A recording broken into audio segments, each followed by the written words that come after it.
So, there's like these traits that we sometimes use when speaking. Doesn't sound great, does it? Let's fix our speaking communication. I'm Gooden, a professional broadcaster of over 15 years and current UFC commentator, and I'd like to talk verbal tics and filler words. So what are they? Why do we use them? How do we fix them? Kind of smacking of the mouth, words that include, like, so, okay, listen, right, and even extended vowels. These are all verbal markers and signals that we sometimes use when speaking, and they often replace full stops, I think you call them periods in America, new sentences, etc., if we were to transcribe that conversation. So they're essentially pauses, hence the reason why we call them filler words. According to a study by Clark and Foxtree, in conversation they're often used so that the person we're trying to talk to knows that we have something more to say, but we're waiting for our brains to catch up before delivering our next line. Apparently, is used for a long pause and is used for a short pause. I never knew that.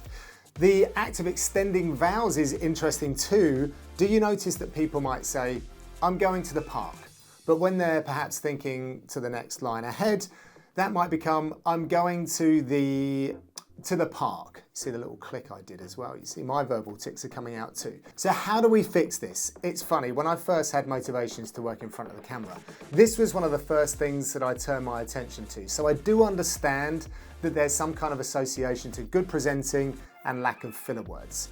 I have to say, I feel occasional use is okay, so don't put too much pressure on yourself to be perfect, but frequent use does catch the listener, so you sort of lose their attention a little bit.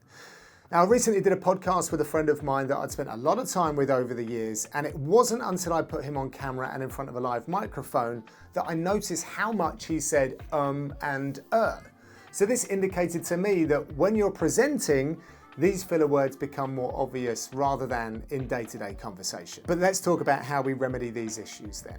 Firstly, I think it's useful to identify if we even have a problem. You may think that you use lots of filler words in day-to-day conversation, but when you're about to speak publicly, do you adopt what I like to call a telephone voice? And what I mean by that is how we put our best self forward when we answer the phone or make a phone call to someone of importance.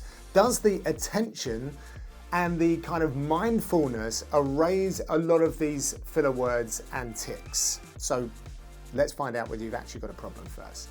The best way to discover this is to record yourself telling an unscripted story. Now, it has to be unscripted. Use voice notes on your phone, or if you're brave enough, a video. Then when you listen or watch back, make note of all the little tics and filler words. And at that point, you would have planted a seed subconsciously, a little pact with yourself that you want to improve your verbal communication, and you can work on reducing their frequency. The biggest thing here is pausing.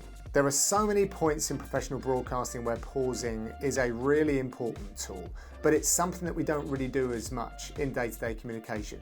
Pauses can be really powerful when used correctly. I'm going to go back to what I said earlier, a new sentence, a new paragraph, they are all simply pauses. So practice using pauses in your presentation.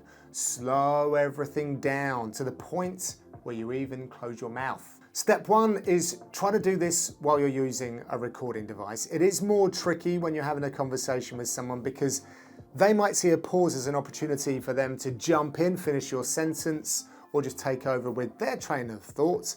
So let's focus on this exercise of recording oneself and training in these presentation aspects. Another way to help get better at this is accountability. Get someone you spend a lot of time with to hold you accountable when you use certain filler words or some of your verbal tics.